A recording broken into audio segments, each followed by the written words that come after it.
Saksi kebangkitan ajaib The Thing, Alwi Farhan, di Istora Senayan, di mana air mata dan taktik brilian mengubah luka menjadi takhta juara Indonesia Masters 2026.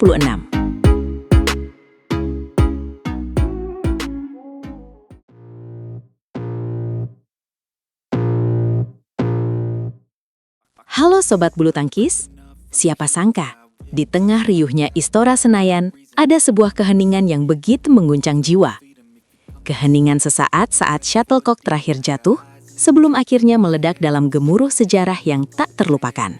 Dan di tengah euforia itu, kita melihat sosok yang membuat seluruh Indonesia menahan napas. Seorang pemuda tersungkur, bukan karena kalah, melainkan karena beban sejarah yang baru saja ia angkat tinggi-tinggi. Namanya Alwi Farhan Al-Hasni. Alwi Farhan, bocah ajaib asal Solo yang kini resmi menyandang gelar juara Indonesia Masters 2026.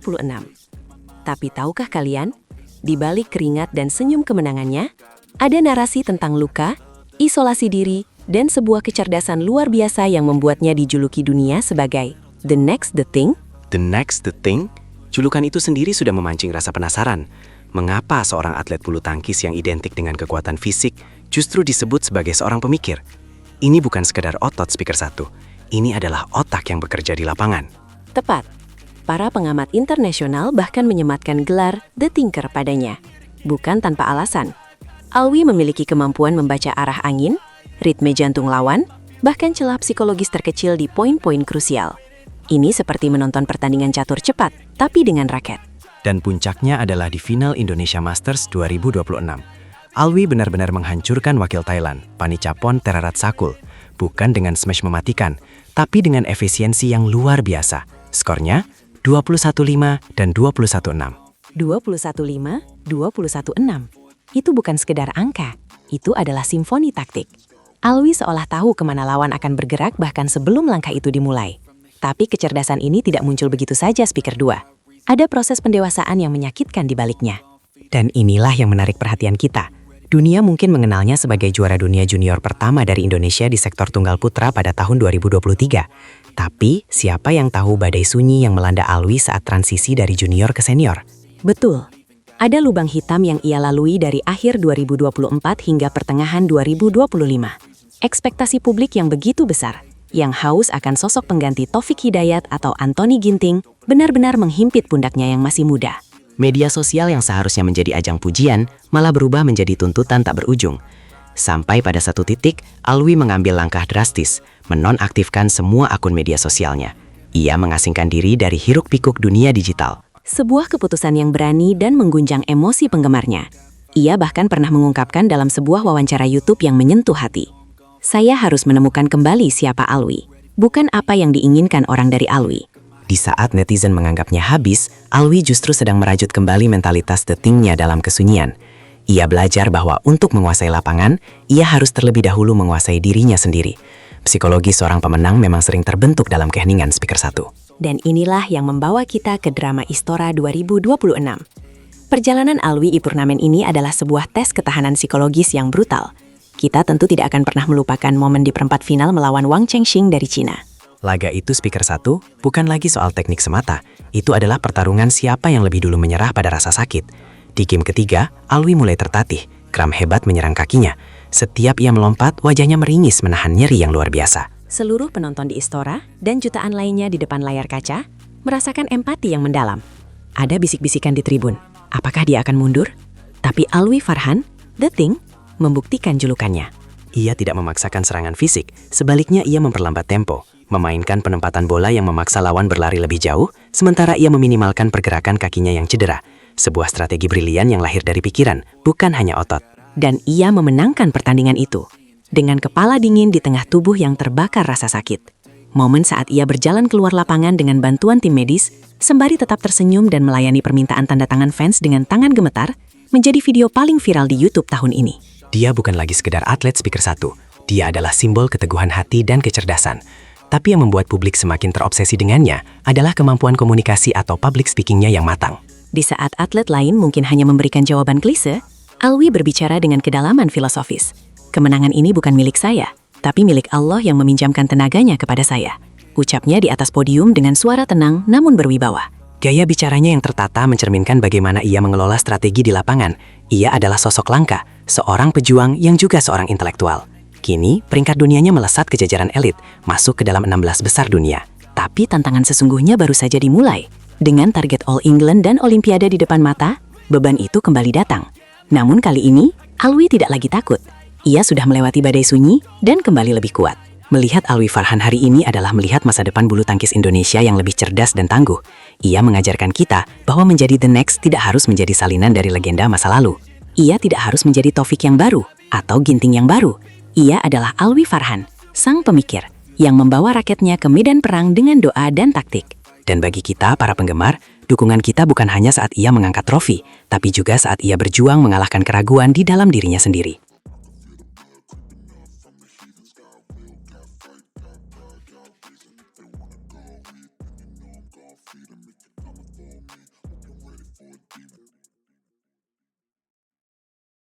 Kabar mengejutkan datang saat pelatih kunci di balik kehebatan Alwi Farhan dan Ubed, Coach Heri Hartono, resmi menyeberang ke rival abadi, Malaysia.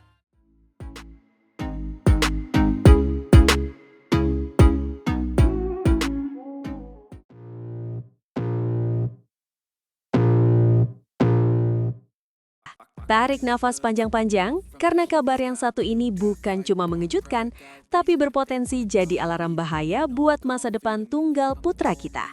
Tunggu, ini serius? Coach Heri Hartono yang itu? Pelatih Pratama yang tangannya dingin banget itu? Ini bukan sekadar berita transfer biasa. Ini seperti cetak biru kekuatan kita diserahkan langsung ke tetangga sebelah. Saya benar-benar tidak menyangka ini akan terjadi. Apalagi di saat kita sedang merayakan regenerasi yang berjalan begitu mulus. Tepat sekali. Bayangkan, di saat kita lagi hype banget sama munculnya bibit-bibit muda kayak Alwi Farhan dan si Cah Ajaib Ubed yang baru aja bikin geger di kejuaraan bergu Asia, tiba-tiba sosok tangan dingin di balik layar mereka justru resmi menyeberang ke kubu rival abadi. Coach Heri Hartono resmi bergabung dengan BAM, Asosiasi Badminton Malaysia. Dan yang membuat saya merinding, pernyataan pertamanya di sana benar-benar menunjukkan ambisi yang luar biasa. Dia tidak main-main. Dia bilang mau mencetak juara dunia dan pemain nomor 1 dunia untuk Malaysia. Ini bukan lagi sekadar melatih. Ini adalah deklarasi perang bulu tangkis di masa depan. Ini menjadi pertanyaan besar. Apakah ini tanda rahasia dapur pelatnas Cipayung bakal bocor ke tetangga? Apakah dominasi tunggal putra muda kita yang sedang kita bangga-banggakan bakal segera dipatahkan? Buat kalian yang mungkin belum terlalu familiar, siapa sih Coach Heri Hartono ini? Kenapa kepindahannya lebih heboh daripada transfer pemain bola? Penting untuk menggarisbawahi perannya. Coach Heri adalah sosok kunci di sektor tunggal putra Pratama PBSI. Ingat ya, Pratama. Ini bukan level utama. Ini adalah kawah Chandra di muka. Tempat di mana fondasi teknik, mental, dan karakter seorang pemain dibentuk sebelum mereka bisa melangkah ke level senior atau utama yang kita lihat di televisi setiap minggu. Betul. Kalian lihat betapa matangnya permainan Alwi Farhan saat jadi juara dunia junior 2023? Atau betapa stylishnya permainan Johannes Saud Marcelino dan Ubed belakangan ini? Itu semua tidak lepas dari sentuhan tangan dingin Coach Heri. Dia adalah arsitek yang meletakkan batu pertama, yang membentuk mereka dari nol. Dan sekarang, sang arsitek itu dibajak oleh Malaysia. BAM secara resmi menunjuk Heri untuk menangani sektor tunggal putra junior mereka. Tujuannya sangat jelas, mereka iri. Mereka melihat regenerasi tunggal putra Indonesia tidak ada habisnya. Dan mereka memutuskan cara tercepat untuk menyamainya adalah dengan mengambil pelatihnya.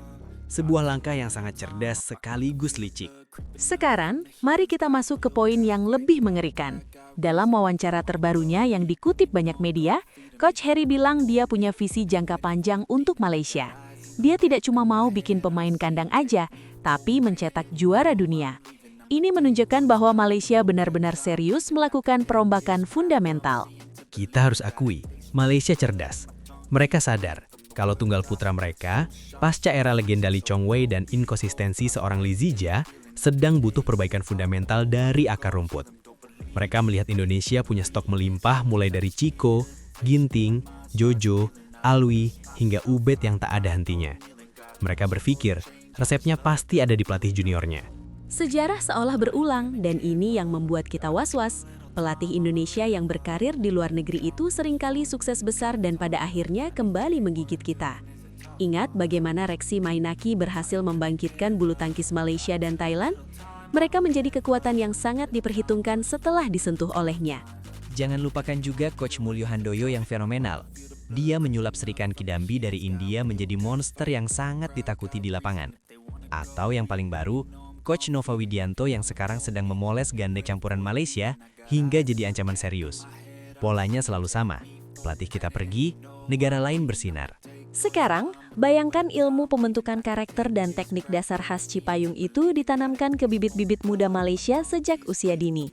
Dalam 3-4 tahun ke depan, kita mungkin akan melihat Alwi Farhan versi Malaysia atau Ginting versi Malaysia yang lahir dari tangan pelatih kita sendiri. Ini bukan lagi fiksi, potensi nyata. Supaya lebih konkret, mari kita lihat rivalitas yang bakal terjadi. Di level junior dunia sekarang, kita punya jagoan muda kita seperti Alwi Farhan sebagai standar emas. Malaysia punya jagoan muda mereka seperti Eugene Iu. Selama ini, jujur saja, gap kualitas mereka masih terasa cukup jauh. Pemain kita terlihat lebih matang, lebih taktis. Tapi dengan masuknya Coach Harry ke dalam sistem BAM, dia pasti tahu persis di mana letak kelemahan Alwi, dia tahu persis apa kebiasaan buruk Ubed, karena dialah yang dulu melatih mereka. Dia memegang data internal yang sangat berharga. Ini bukan lagi hanya soal melatih teknik. Ini sudah masuk ke ranah intelijen strategis. Coach Harry bisa membocorkan cetak biru cara mengalahkan pemain-pemain masa depan Indonesia ini kepada anak asuh barunya di Malaysia. Dia memegang kartu as data kelemahan dan kekuatan seluruh pemain pelapis kita. Itu informasi yang tak bernilai harganya.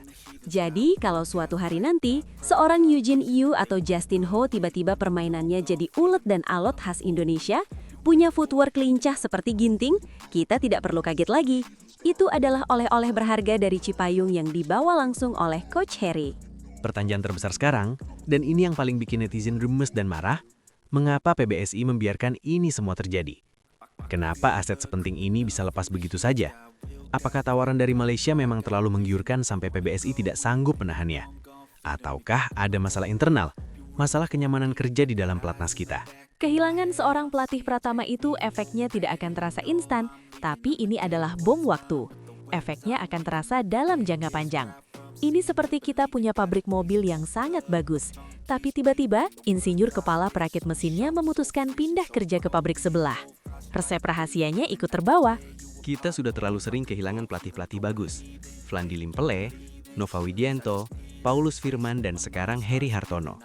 Fenomena ekspor pelatih ini di satu sisi membanggakan karena membuktikan kualitas pelatih Indonesia diakui dunia. Tapi di sisi lain, ini adalah pengeroposan perlahan bagi benteng pertahanan bulu tangkis kita sendiri. Jadi, apakah kita harus panik? Mungkin belum saatnya untuk panik total, tapi kita wajib 100% waspada. Stok pemain muda kita memang melimpah, tapi kalau Koki yang biasa meracik mereka menjadi juara pergi, rasa masakannya tentu bisa berubah. Ini menjadi tugas berat untuk PBSI dalam mencari pengganti yang sepadan. Dan juga tugas berat bagi Alwi, Ubed, dan kawan-kawan untuk terus berinovasi. Mereka harus mengembangkan permainan mereka agar tidak mudah dibaca oleh mantan pelatihnya sendiri. Gimana menurut kalian? Apakah kepindahan Coach Heri Hartono ini bakal jadi blunder terbesar PBSI tahun ini? Atau kalian percaya sistem di Cipayung sudah cukup kuat untuk berjalan meskipun ditinggalkan oleh pelatih sekaliber Coach Harry? Coba tulis prediksi kalian di kolom komentar, siapa pemain muda Malaysia yang kira-kira bakal jadi monster di tangan Coach Harry? Jangan lupa like kalau kalian peduli sama bulu tangkis Indonesia, dan subscribe buat update berita panas lainnya. Salam olahraga!